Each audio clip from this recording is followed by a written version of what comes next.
Hello and welcome to the Power Lunch Live show. I almost introduced the wrong show. The Power Lunch Live show is the show that we have. This is going to be a fun one because the guest started talking. I'm like, wait, we haven't gone live yet. Hold the good stuff until we're on the air. So this is going to be awesome. Before we get started, shameless self-promotions because that's why I run a show. Things you should know that I'm doing. One, I'm launching the Neurodiversity Superpowers podcast that you can find at neurodiversitysuperpowers.me. And that link does work now. I finally fixed it. So if you tried it before it didn't work, there it is. And also, if you're like, I wish I could hang out in a Zoom room with Michael Whitehouse now and then, and he could just like ask him questions, he'd give me advice. You can. I created the program. It's 1 hour a week, open Zoom call. You come in. There's no accountability. There's no curriculum. There's no structure because that you pay extra for. This is $25 a month. You come in, you tap my brain and say, hey, Michael, how do I do this? Or how do I get started with that? That's what it's for. So if you just need that starting point, you're not ready for like a coaching program, that's what the program is for. It's called the program because $25, it's not fancy enough to get a name. It's just the program. So that's what I've got going on. Other thing I got going on is these awesome people who are about to appear on the screen. You're ready? Get ready for it. You better be sitting down because these people are awesome. Welcome, Jackie Simmons and Michael Magruch. Michael Magruch. So we were having a conversation before we got started that was kind of exciting for me because we were talking about neurodiversity and if it's even a thing and if anyone is typical and anyone is normal. And answer, probably no. But before we get into that, let's find out who these other people on the screen are, and then we'll jump into, as Jackie said, alienating everyone in the audience. It's an honest conversation. So Jackie, who are you? Tell us about yourself. I'm the creator of Conscious Transformational Coaching, a community of coaches and healers who know that when they stand in their certainty and can guarantee results for their clients, they will stand out in the marketplace. So that's who I am. I'm also a TEDx speaker and author, and the biggest pain in Michael Whitehouse's side. At least that's my ambition in the world. You got to work harder. I got much bigger pains on my side. I don't know. I could piss you off. I could take and borrow your idea, which I absolutely love for the program you just launched. No, that wouldn't upset me at all. Okay. That's okay. I stole it from someone else. Anyway, Michael, tell us about yourself. I have no titles. I have no education. I'm an artist, and I couldn't get an education or understand system. I'm not a system navigator because of my dyslexia and dysgraphia. And I was a sick child. And since 6 years old, I'm an artist. And that's basically saving my life. And so I dug deeper into the realization that actually creating art is completely different to the art business and selling art. Mm. And that brought me into system, that systems and non-systems, humanity, because art promotes very much humanity and togetherness. It's about the project. It's not about the single person, even though every single person is unique and special. But even if you have a lead, it's not all about that lead in a theater play. If you have it's always about the product. Mm-hmm. So that's why but I had no problems working with even Robert Evans, who did the Love Story, A Godfather, Chinatown, was Arts Commission of Newport Beach. So, but it is way harder when you have that because you have to really understand because the comprehension is not correctly. So, for example, if I get stuff, to fill out new agreements or so, I have no clue what I'm signing. I'm saying, okay, but I have no idea what you're giving me. And most people do, but I just be honest about it because I could never actually fake it. I can't fake it. That's basically what it is. Yep. Which you'd have to talk to a lawyer, but that might actually make the agreements not fully binding, which is interesting.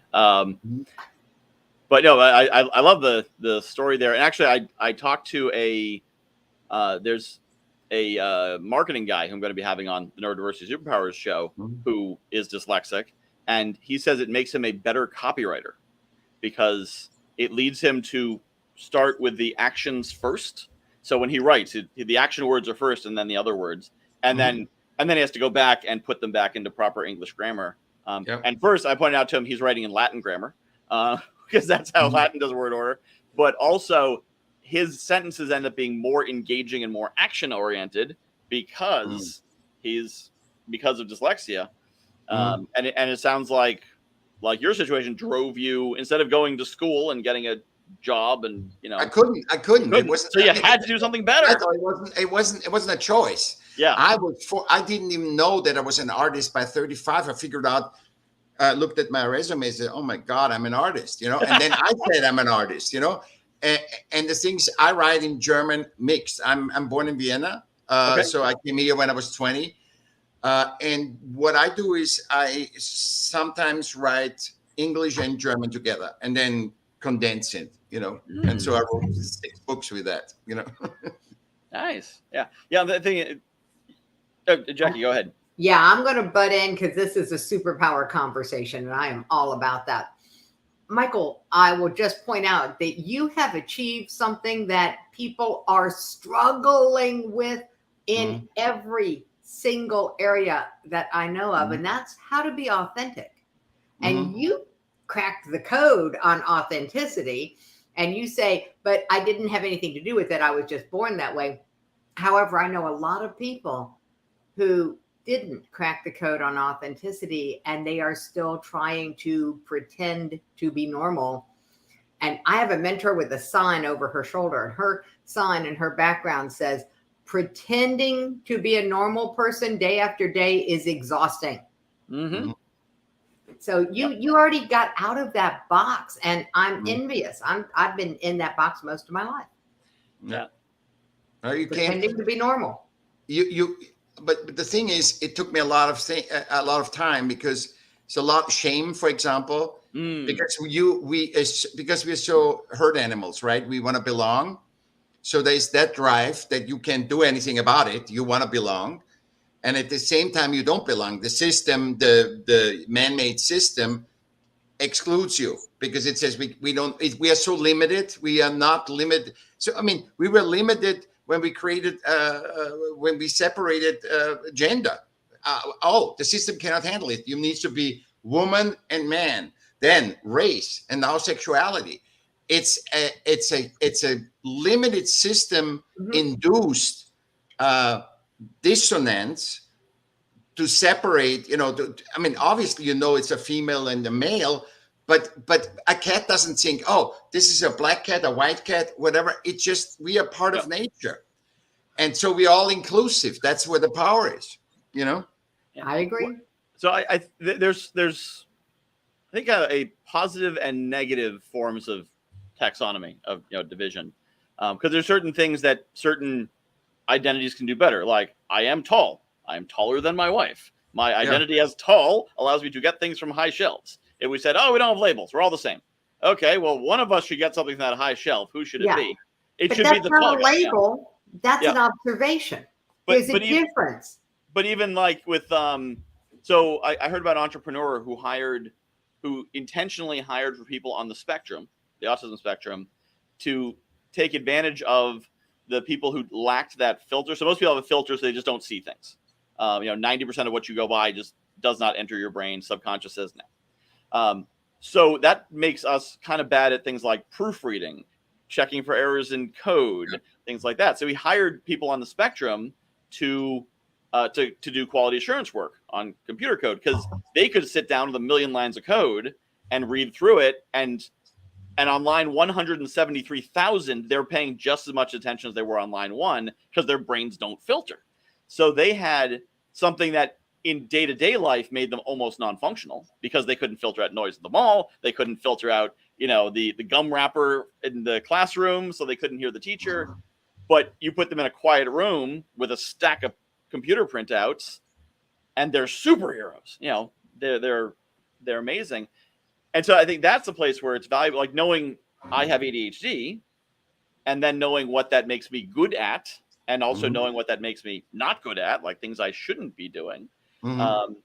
Like, once I can identify that, and then other people who can hear that and be like, oh yeah, I'm really bad at paying attention, focusing in class, doing complex, boring assignments. They could meet me and be like, oh, you're also bad at those things. Wait, what are you good at? Oh, I hadn't thought about those things. I'm probably good at those things too. But you can't define dyslexia, for example. Dyslexia is so varied. The variants are so big. So even if you say, I mean, there needs to be so much to know. I understand what you're saying, because the awareness, when I was thinking, I was just called a stupid child. You know, I was born in 1959. So you're a stupid child. Now we know that.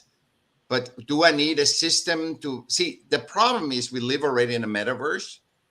So we experience humanity through systems.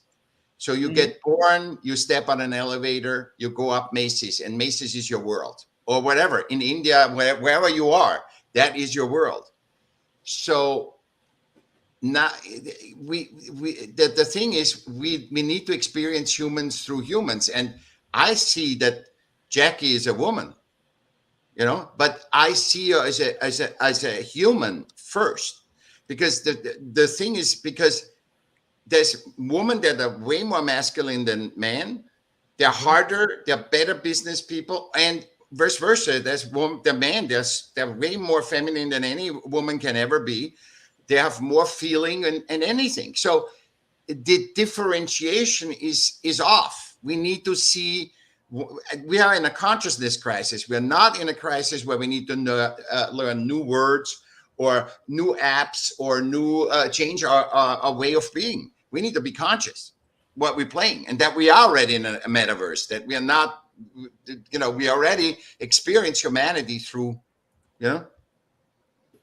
I popped it in the chat because I was introduced to a concept similar to this, Michael, that was about the sun and the moon, and how in every relationship, one person is the sun at a given moment, giving light, and the other person is the moon at any given moment, reflecting that light. And when you understand that that's all that's happening, it's an observable phenomenon, not a label, not going to limit us. It came from a book called 8 Things You Can Do to Improve Any Relationship. And I can't find a new copy of it, but it was an amazing book. And when I realized that, it shifted everything in relationships. I have mentors who I coach them on some things, and they mentor me on others. I call it having a multifaceted relationship, as in we're human. My favorite author said a human should be able to, and he listed off all of these things, and he said specialization is for insects. You know, that we're supposed to do all the things that we can do, and we're not all going to be good at all the same things, because that would be highly inefficient. A village would not be able to survive if everybody was good at hunting and nobody was good at watching out for the kids. But and that's our system, and that's the you know all the research that say 150 is the perfect size for a system. I'm not against system, because if we wouldn't have a tribe, the wife gives birth and she could never go in the woods to pluck berries. So we need to help each other out with the strengths that we have, that anybody has. It's exclusive. It's not me. I can do everything by myself, you know? Yeah. Well, we wouldn't have an internet without a system either. Yeah. Well, and I just got it, Michael. When you say system, you mean like a village, a community, a collective, an enclave. People who have figured out that interdependence is more successful. My best friend in the world is 93. And one of her favorite sayings is, cooperation is the basis of success. In high school, this was not popular with the teachers. But that's where it originated. They would walk into like their history class saying this before every test. But now books like Big Potential from Sean Akers say the same thing. And so does J.W. Wilson's book on cracking the learning code. Where neurodiverse is healthy and good for the collective.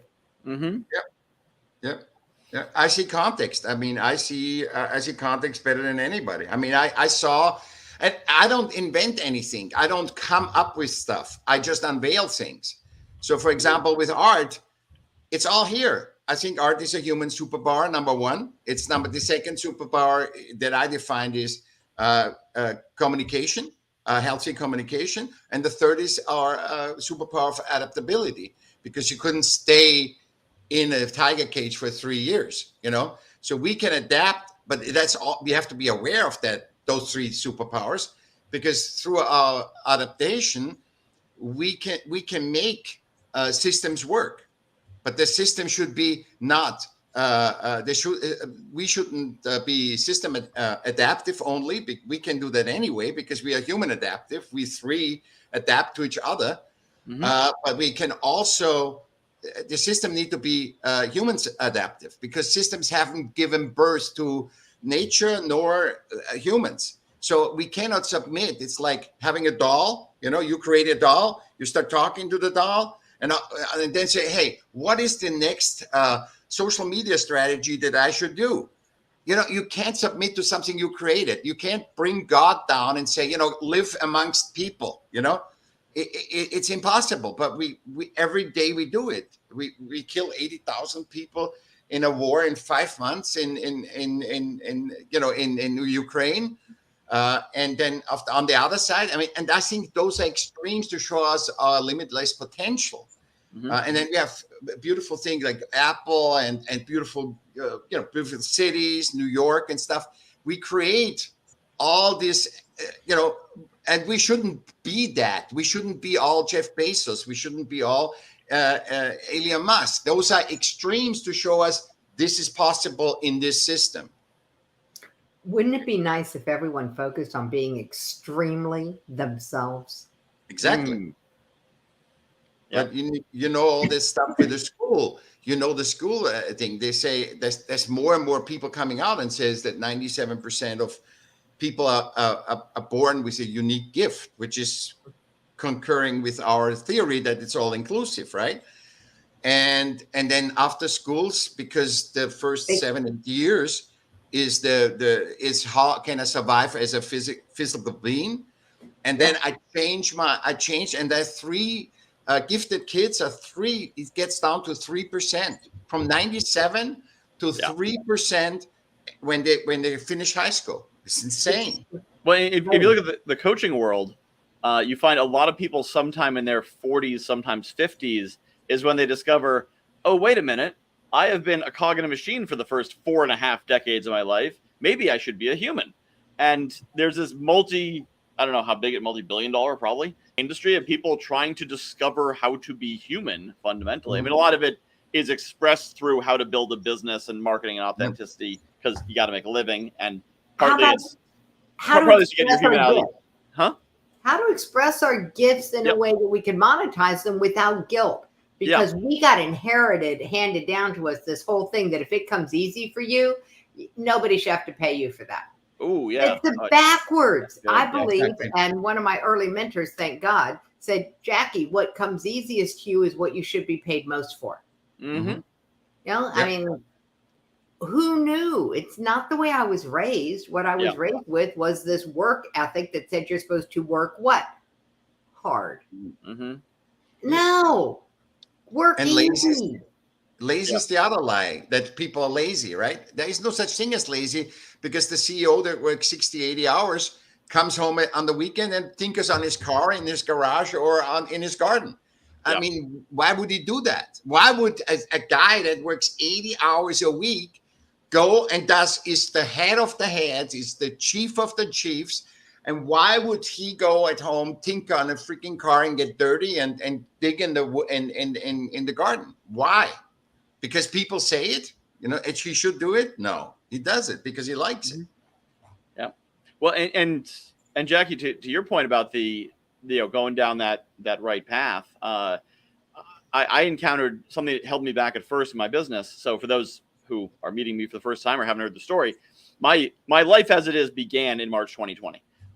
So the pandemic was the pivot point of everything. I mean, it took a few months for it to actually pivot, but it began there, and my safe path stopped being safe. So when nothing else was left, I had to make the right choice. I tried every other choice that I could possibly find. Only when the universe eliminated every other choice that I found, like, okay, I guess I'll do the right one, and follow my own path. But once I started doing that, I'm like, I'm going to follow my path, what I'm meant to do, which seems to be what I want to do. So let me just do that. Because for years it had been, you listen to sales managers, your success exists beyond your comfort zone. And no one ever got anything without difficulty or without stress or without anxiety or whatever. Oh yeah, that whole no pain, no gain thing. And I started to realize that if I treated anxiety like a rumble strip on the highway, it warned me I was out of my lane. Now, sometimes you get the rumble strip because you're trying to get in the breakdown lane, or you're taking an off ramp, or you're pulling into the rest stop. But sometimes the rumble strip is because you drifted out of your lane. And if I treat anxiety like a rumble strip, saying, hey, you might be a little bit out of your lane, why don't you check where you are? I discovered, like cold calling gives me anxiety. I don't like doing it. I can do it. I know the techniques. I know the strategies. I can teach other people to do it. I don't like doing it, so I don't do it. Pitching, closing, like that whole sales process, I don't like it. And I was in an event yesterday, and Jenny, I think it's Jenny Ballinger. Hopefully I didn't get her name wrong. She's one of the hosts of the Bad Girls on Business podcast. She gave a 7-minute talk on sales is not a 4-letter word, which of course I'm pedantic enough to be like, of course it's not, it's a 5-letter word. But anyway, she's like, a lot of people think sales is a 4-letter word. And it's because they feel like they're trying to force themselves, and they're trying to pitch and they don't want to be that guy. And I realized that when she described the way to sell, I'm like, that's what I do, because I basically decided I'm going to stop doing uncomfortable things. I'm going to stop doing anything I'm not comfortable with. I'm going to do what's left. And what's left is create something that's valuable, let people know about it. If they want to know more, tell them. If they want to know what it costs, tell them. If they want to know how they sign up, tell them. And then give them a way to do it. So my close is hey, I put a link in the chat. If it's something you want to do, there's a big green button there. Go ahead and push it. Yeah, and if it's not, mine the same way. The same way. I don't want to manipulate people, because also the thing is, if you're authentic, like, right, Jackie, you said I'm authentic. Why would I want to? I mean, I just say, hey, I need money. I need to do something. So let me help you or whatever. But I'm not saying, hey, you want to buy this or that? My books are on Amazon. If people buy it, if they want to have me coach, talk, go ahead. Yeah. But I'd hate to pitch. I hate to pitch that. And I find out more and more while I do that, because I just did a deep dive, and I put it in the chat, and you can share it with anybody. I put it in the comments. On worth of humans. And I find, and so I go through all these things, but basically the bottom line is, nature has circles, seasons. Humans have to sleep. Our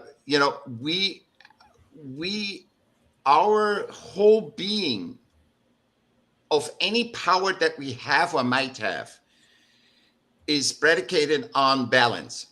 So we have to sleep. We have to relax. We have to do what we like to do, like you say, Michael, right? You have to enjoy what you're doing. And that brings you back in balance. That brings you always back in balance. Like nature is always in balance. The ant is not more worse than the elephant. So the dissonance of the two, that something is up the economy, all systems, religion, politics, businesses are all based on the economic system. And it's all built on that system, because without that system, there is no religion. I mean, they're asking now churches that you pay an entrance fee. So it's like it's not more human, it's system. So this bottom line of 24/7 economic system, which is man-made, limited, 24/7, 365 days, no limits. The only movement drive is more, better, bigger.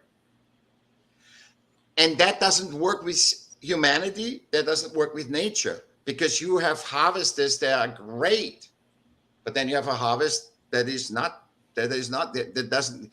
So how do you deal that with in the economic system? It has to crash, a war, inflation. It has to be always devastation. So the opposite of economy, And all systems are built on, and we experience humanity through systems. So it's collapsing. It's collapsing. It doesn't work. It's ultimately systems win because they are driving them made by us, and they're going this way. And then it's another generation. We just extinguish ourselves. We have proven that 7 times already. So we can keep eradicating humanity. That's fine. We know that. We don't need to prove that. Yeah, we keep coming back. It's one of those things. We're kind of persistent that way as humans. And I loved the conversation around the whole economics, because the elephant in the room is that people have been brainwashed to believe you have to work hard to make money. And that when you get the corner off, when you get a good job, you got to get a better job. And we keep pushing success and happiness over what Sean Aker calls the cognitive horizon. We never get there. And so I'm a firm believer in reversing that. And that's why I started following his work and looking at positivity, which is how I ended up on this show, is because positivity is getting a bad rap and it deserves it. The way most people talk about positivity is toxic. And it's a brainwash thing. It's like most people believe they miss it. They watch The Secret. They watch things on the law of attraction, and they misunderstand how it works. It works just like gravity. It is consistent. It's 24/7. If you step off the top of a building, you are going to fall. You will never float. With the law of attraction, if you think thoughts of lack and limitation, you will see opportunities to create more lack and limitation. If you think thoughts of, and this is really key, if you think thoughts of positivity and success, you will see opportunities for positivity and success, and you will never achieve it until you actually take action.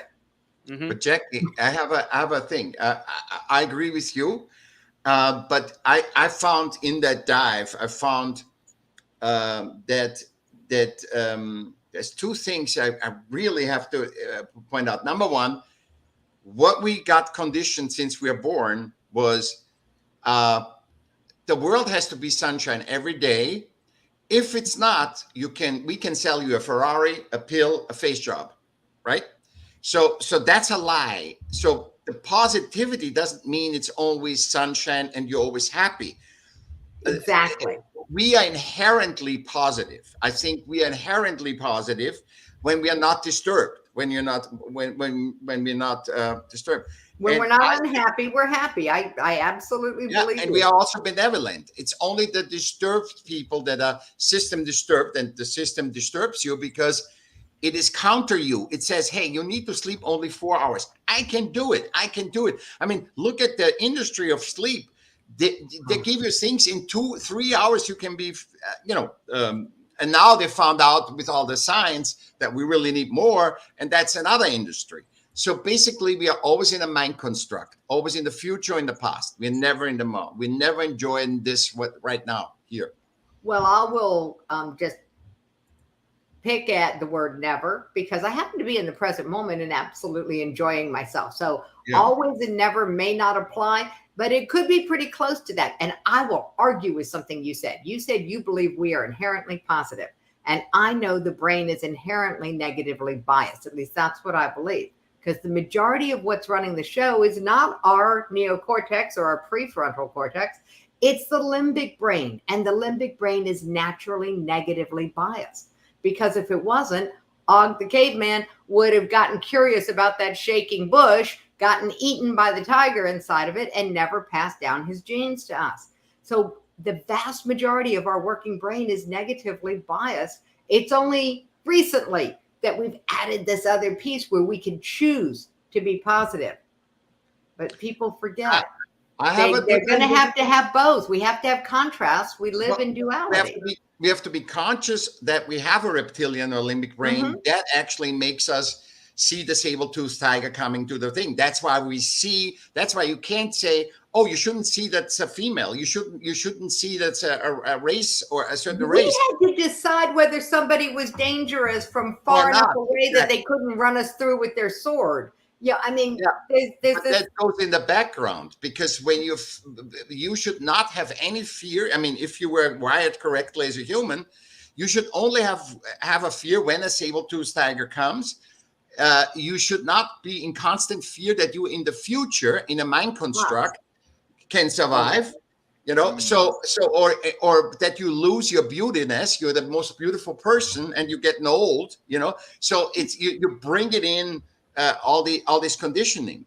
So I understand what you're saying, absolutely, but I don't think that even because the fear that we have shouldn't be just always. And what we have is because we're always because the systems tell us future. They say we make you skinny. We make you beautiful. Yes, next year, next week, but and yes, you just not in the present push moment. that future forward. You just push that. You're never enjoying that skinny body or anything. You get the million and the billion, and you say, "Damn it, I'm still a human being," and that's what it is. Yeah. And as humans, we are round objects hitting round objects. We're supposed to send each other off in different trajectories. Yeah. The question is, are we willing at this moment in time to give ourselves permission to look at the only thing that we can rely on, which is the results that we're getting? Are we thinking in ways that bring us happiness and peace and abundance and joy? Or are we taking actions, because it's our choice what actions we take? Nobody's forcing us to do anything. These are our choices. Are we doing things that are not bringing us those things and are bringing us fear and anxiety and worry and lack? And once we own that we are the ones making the choice and that we don't get results from anything other than our actions, then we can start owning what causes action, which is nothing more than emotion. And then we can start owning where did this emotion come from? And you hit it on the head, Michael. It is from what we are thinking. Are we in the present moment? My favorite question to ask my clients when they're worried is it happening now? Are we in the present moment? And if we're not in the present moment, then let's come back to the present moment, because the only place you can take an action and actually get a different result is now. And to something, Jack, you brought up a few things I want to talk about. First off, to Michael's point, that I've certainly found the older I get, the more beautiful I get. So, but in terms of results, so a realization I make, speaking about how beautiful I am, a realization when I was in high school, I'd look in the mirror and be like, that is a funky looking dude. I mean, like his hair is kind of messy and this and that. And then I discovered at a certain point, I think it was my early 20s, I'd still look in the mirror and see a funky looking guy, but based on the evidence of the way women responded to me, they did not see the funky looking guy I saw in the mirror. And I said, so what is my appearance for? It's not for me to look at. I mean, it is now on Zoom, but in 2001, it wasn't for me to look at. The effect of appearance is how other people respond. The effect of strength is how much you can lift. So I looked at that. Well, it's generating the effect it's designed for. So I must be attractive because I am attracting. It'd be like someone, who would lift 200 pounds saying, I'm not very strong. Well, you can lift 200 pounds. By definition, you are strong. Well, I'm not that strong. I don't feel that strong. Well, it doesn't matter how you feel. You can lift 200 pounds. It's about being willing to look at the results and make a decision and assign a meaning based on the results, Michael. That's a beautiful, beautiful example of what I was saying. Thank you. Yeah, based on results. Yeah, and so to be objective, and I think also we hear about like imposter syndrome. Is that same thing? People don't look at. I think because also you're comparing yourself to the best. If you're a coach, you're looking at the results that you get, and you're looking at the perceived results that the other people get, that your brain has accepted as reality, and you have no clue. Yeah, I mean, you have no clue. The people who get the most home runs are the people who strike out the most. Yep. You're going to look at which result, because they're both equally true. Yeah. Well, and I think also for a coach, for example, that maybe they charge $500 a session or $500 a month or whatever, and they're thinking, oh, it's a lot of money, and I don't know if I'm getting them that kind of benefit. But if you look at what else people would spend $500 on, that would be maybe 7 trips to a bar, 1 trip to a strip club. a nice chair. Like, how does the results you're providing as a coach compare to a fairly nice chair? Is it more valuable than a fairly nice chair? Is it more valuable than an hour at a strip club? Like, once you compare to that, like, oh, yeah, I think as a coach, I probably deliver more value than those other things. But because if you're like, oh, I'm not Tony Robbins, I'm not Gary Vaynerchuk, I'm not Jim Rohn. Well, thank God. Yeah. We'd be having a very different conversation, guys. Yeah. But Michael, those are the Tony and stuff. Those are the limits that they embody the highest thing and whatever that is. They embody the craziest thing. I mean, Tony Robbins did some crazy stuff to become who he is, and he still does crazy stuff. Yeah. I mean, this is just, he's willing to go where angels fear to tread and figure things out as he goes along, which most of us are not used to or not willing to. Mm-hmm. And the point is, though, that, Michael, you're right. We judge everything by the extremes and by the appearances, as opposed to looking at reality. I'm like, I had to quit arguing with reality to be able to become a speaker. The reality was that I can tell a good story. Of course, I used to hold the attention of 3-year-olds reading a book upside down because I ran a daycare. You learn how to tell stories by holding the attention of 3-year-olds. I became a good speaker, but I never let myself speak. And the power of facing the reality of, hold it, I'm supposed to speak. How do I know? It's easy for me. Oh, duh. It's fun for me. Give me a heckler. I'm happy. And I didn't know that until I got put into a position where I got a heckler. A bunch of them. They were, I will say it, they were Rotarians. And I'd been warned that this group is rough on their speakers, but I had a good sense of humor. They thought I would be okay. That was my warning. I was a pinch hit speaker. Once they knew they couldn't rattle me easily, there was no holds barred, and the biggest heckler, I said, all right, I need a practice dummy, because I was teaching stress management and some Eastern healing art demonstrations. So I pulled a chair in the middle of the room, invited the guy to come and sit in the chair, and then proceeded to ignore him and go on with the rest of my talk. It took about 5 minutes before he realized he'd been had. And I had 3 invitations to join the club before I left that morning. It's like, go with your strengths, guys. Go with what you're good at, and realize that there is a place for your personal brilliance within the collective. That's why we are in villages and why we are not living alone on islands. Most of us. That is. I agree. I have nothing to counter anything.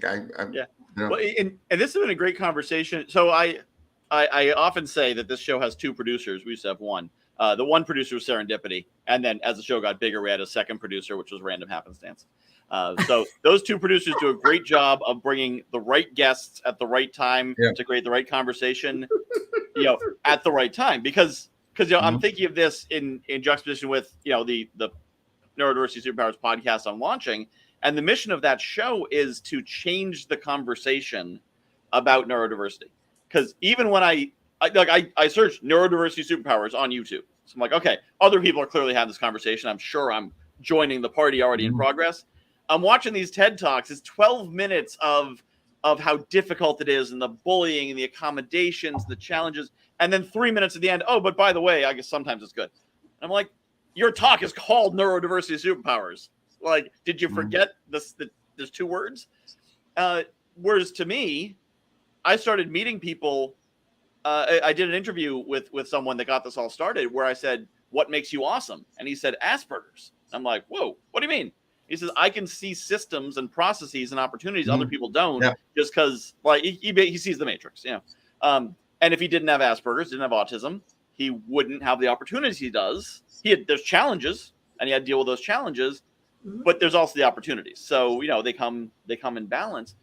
And so many people are focused on their challenges because they go for 18 years being told they're disabled because of systems, Yep. Michael. Because of systems, it's the system thing. It's you get bogged down. And does nature does mistakes? No, nature doesn't mistakes. You have your disease because whatever. I had my dyslexia, whatever reason that was. I'm not asking the reason. I don't want to find out the reason. I just had it. Okay. Yep.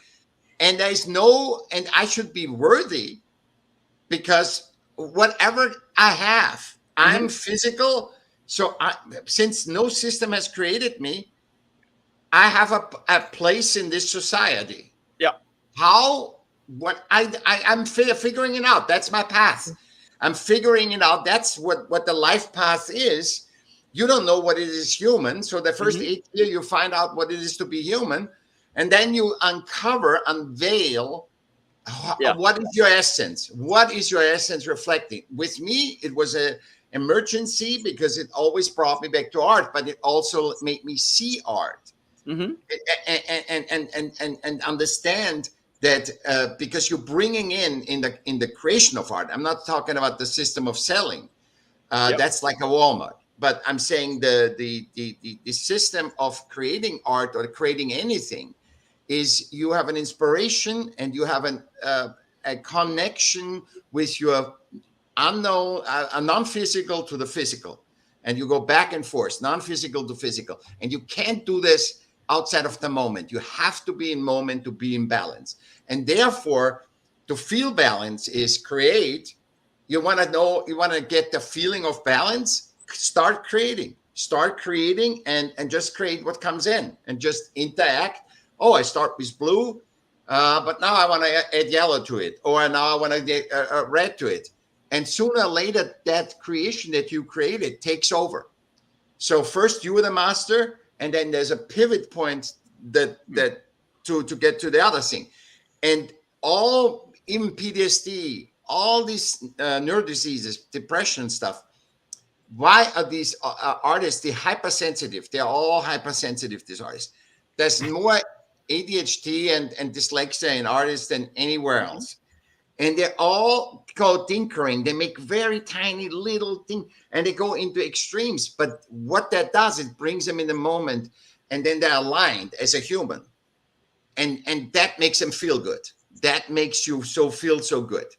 And then comes now comes the problem with systems. Now they created a bicycle. Let's say something like a bicycle. They created something. They come to the market. It's going to look at, it's a bicycle that I don't like it. And then they say the magical creation process that they experienced, they discard as, as it wasn't available. But that was a wisdom that they learned because art is the language of wisdom. They experienced wisdom. And they just throw it away and say, I couldn't make it. People didn't like it. The system didn't like it. But I think the disconnect is judging it by the wrong system. So before the pandemic, I was local in Southeast Connecticut. Yeah. New London County, 250,000 people. Small area. It's not the commercial center of New London County. Yeah. All right. Forget about the commercial center or else. Like big things aren't happening here unless you're building submarines. So I was a connector. I was connecting very actively. I was making a lot of connections, but the market didn't like it. It wasn't doing anything because I was doing the right thing that I was meant to do in the wrong place. And also in the wrong way. The pandemic forced me to the internet. And I went on Zoom and I discovered all these communities of people who could absolutely make use of it. Same thing I'm doing. Meeting people, discovering who needs to meet who, making introductions. I've now accelerated it because, when I get positive reinforcement, I do more of it. But I'm doing the same thing in the right place. And I think the mistake a lot of people make is they think that they've encountered the market or the system. And there's no the market. There's 8 billion people on Earth. And if you can get 1/1000th of them to give you $1 each, you're very rich. If you can get 8 million people, these give you $1, you made $1 million, $8 million bucks. So, and that's 1/10 of 1% giving you $1 each. So see, I don't comprehend that. I don't even comprehend that. We'll put it into something other than linear and numbers. How's that? Yeah. It's as simple as a pile of poop is a pile of poop until you move it to the North 40, and then it becomes valuable fertilizer. Mhm. Yeah. It's about putting things, including yourself and your gifts and your talents, in the right environment for Mhm. you. For some people, that means moving, like you did, Michael, and moving online, etc. For others, it is as simple as just tweaking one tiny thing about who you're hanging out with. Mm-hmm. Yeah, the power of the internet is in the duality. The Mhm. internet messaging can absolutely drive people to the brink of suicide. And I know, because I'm the director of the Yeah. Teen Suicide Prevention Society. That's my mission in the world, is to stop suicide. But it can also bring you to yourself, like it did for you, Michael. It brought you into an environment where your gifts Mhm. were valuable and Mhm. valued. Mhm. So everything is neutral. You know, Shakespeare said it, nothing is good or bad, but thinking make it so. Even systems are neutral. It is how they interact with us and how we judge them. And we were taught to judge ourselves by, do we fit into what's happening in a classroom with 30 other people? Yeah. Yeah. And But that. that judgment is the one that is the biggest challenge for me, and why I'm partnering with people who are doing amazing things in education, because it is that original judgment that says, I don't fit in, that causes the most damage all the way through our lives. And as soon as we can challenge that, which is why I finally just created a workshop called How to Get Out of Your Own Way. You know, it's free information, because people don't know that they're dealing with what a 6-year-old decided about whether or not they could ever fit in. And it was them. I think it's from another angle. It is this duality that we are herd animals. So the drive to be herd animals, to be inclusive, to help each other, Mm-hmm. and at the same time, our systems that are created, all the systems. So I don't think I know what you mean by neutral. Systems are neutral, but the systems are not made. They're not God. They're not. I'm not talking religious Yeah, here, but they they're don't not. judge.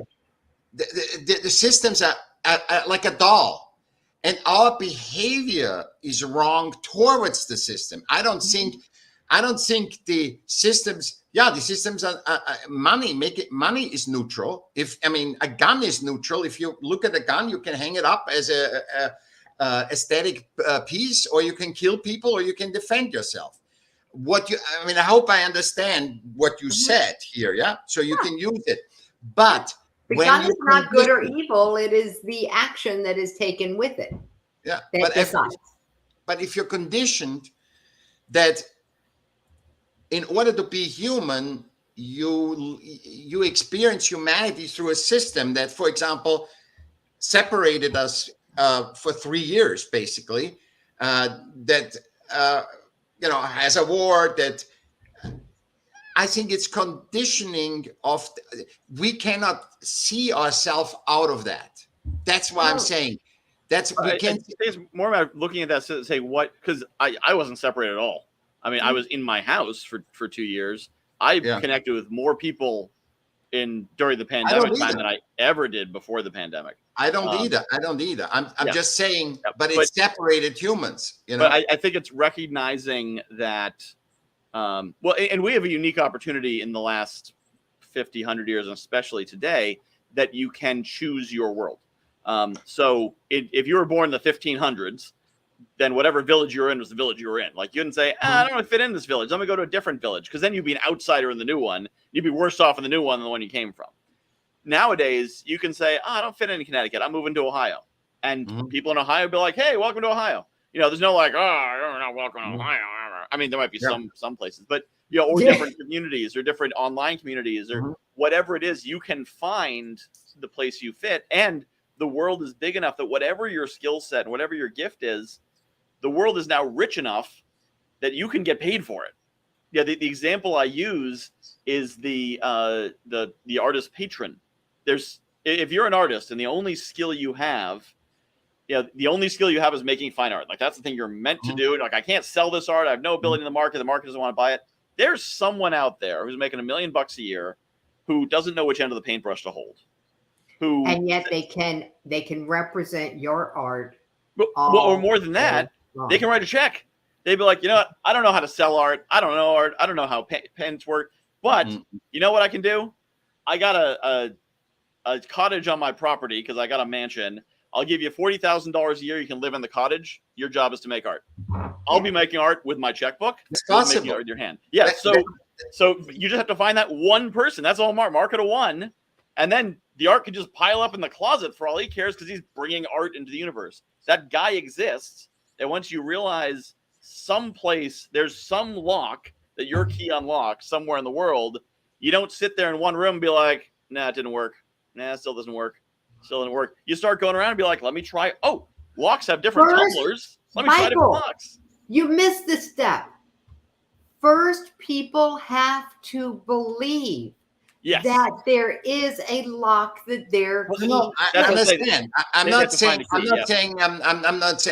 but the reason why I wrote my last book, The Smart of Art, is because 95 to 97% of artists worldwide are on the poverty level.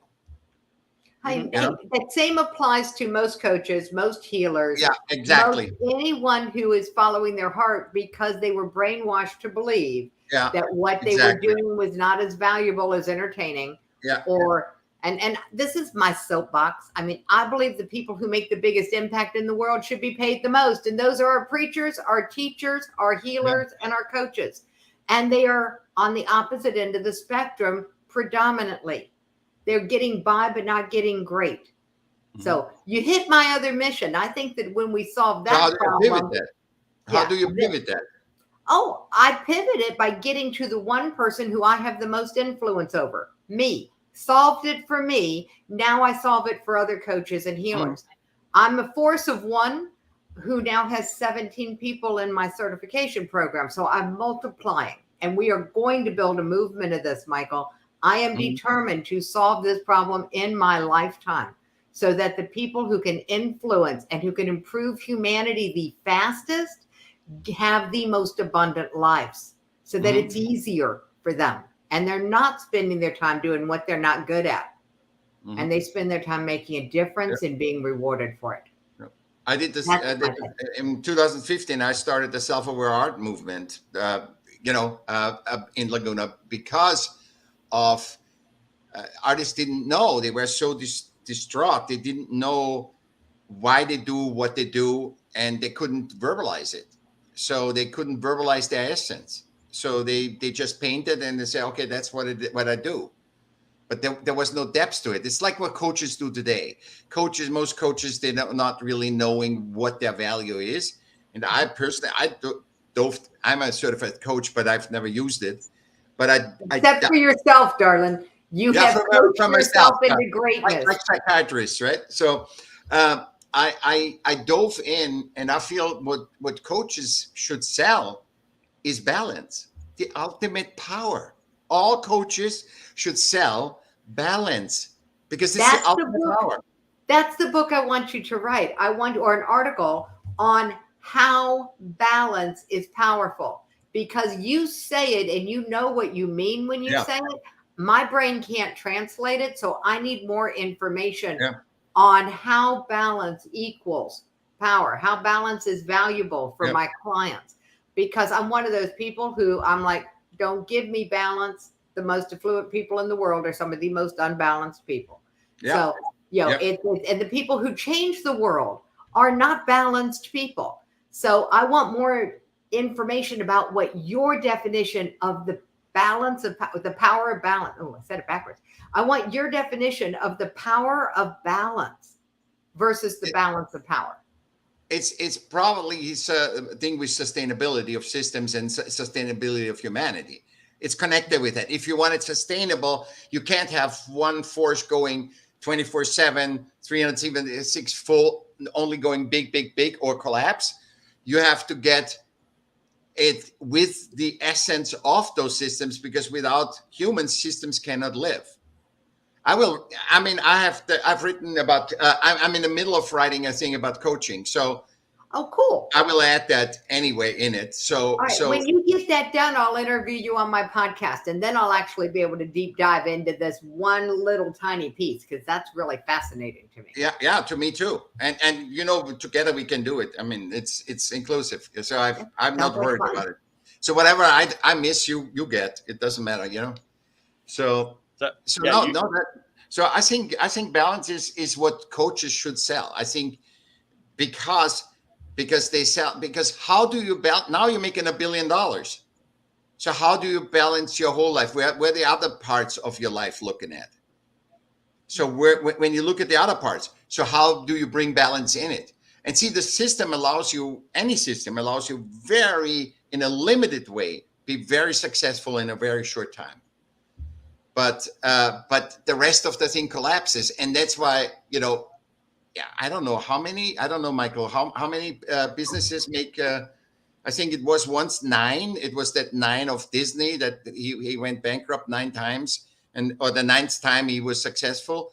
And I think now it's 80% of businesses die, which is all confirmation of what I'm saying. 80% of businesses die in 3 years because of monetary. Because monetary has to expand.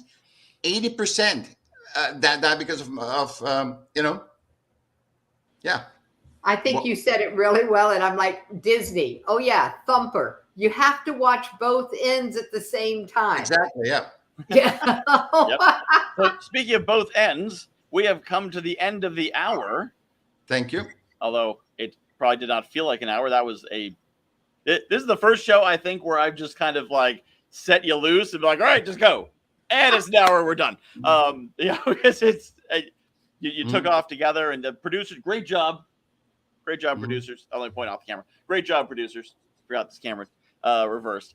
But so the producers once again did a great job bringing people onto the show. So I'll give you each a final thought, and then I'll wrap up, and then stick around afterwards if you guys want to connect. So, Michael, what's your final thoughts to leave us with? I think we showed in this episode that inclusion is a power, that balance is a power, and that creativity in the moment is a power too. I think that's all. I mean, if anybody, you have my information. If anybody wants to connect. But and by the way, my podcast, which is not a podcast, it's only 30 seconds, 20 seconds, 30 seconds. It's just a quote and a question. And I would, if you want to want to pivot back to humanity through art and throughout art, it's about pivot back to humanity and through art. And it's called The Smart of Art, The Power of Art and Creativity. Wow. I thought my 3-minute podcast was short, but 30 seconds, 20 you seconds. got me on the concision. All right. Michael, 20 seconds, Michael. 20 seconds, 30 seconds. Jackie, final thoughts. Final thoughts. I'm not going to be able to top The Smart of Art. I mean, that is like one of the most brilliant titles of all time. So just kudos. I'm going to check it out. I believe that everyone listening to this podcast can make a different choice today and get a different result in their life. And I encourage you to experiment and to trust your results and not anyone's opinion, not even your own. I love it. Awesome. So this has been a great show. And so if you are watching this, like, I wish I could be on that show. Well, maybe you should apply. Let's see. Do I have the link handy? I don't. It's right here. It's going to scroll under me. There it is. guywhoknowsaguy.com/powerlunch. That's guywhoknowsaguy.com/powerlunch. That is how you apply. If you're on the screen with me, you can reapply. It's a theme park model. Once you've taken the ride, you can get back out and get in line again to ride once again. So feel free to apply again. I love having repeat guests on the show because then you know the format. You're all warmed up, and we can jump. Because it took you guys a little while to warm up. So you'll jump straight into it next time. I mean, you only did 6 minutes of the show before I hit record. But if you're watching this and you're saying, wow, that looks like fun, I want to be on that show, use the link that's down there. Also, speaking of shows that are going to be fun, not going to be, already out. Neurodiversity Superpowers podcast is the new thing I'm doing, neurodiversitysuperpowers.me. And of course, the idea is so good, Jackie's going to steal it, is the program, guywhoknowsaguy.com/the program. It is a $25 a month kind of open group coaching. It's not curriculum based. It's not a process. It's a system in that you can have a place to go where for all that miscellaneous stuff. So many businesses are hung up on like, well, but how do I do this one simple thing? I don't need a course. I just need an answer. That's what this is for. And that's what we made it for. So thank you so much for watching. Thank you, Jackie and Michael, for being part of the show. Really, you were the whole show. I was just watching. And it was great to be here because that's why I do this, so I can learn from so many great people. And we are here every Friday at 2 p.m. Eastern Time, 11 a.m. Pacific, and whatever time that is where you are. I think that would be, 4 a.m. Eastern Australia time. So if you're watching us live from Australia, thanks. You can also catch the recordings in the same place every single week, except for the weeks we don't do it. Thanks for watching, and I'll see you next week.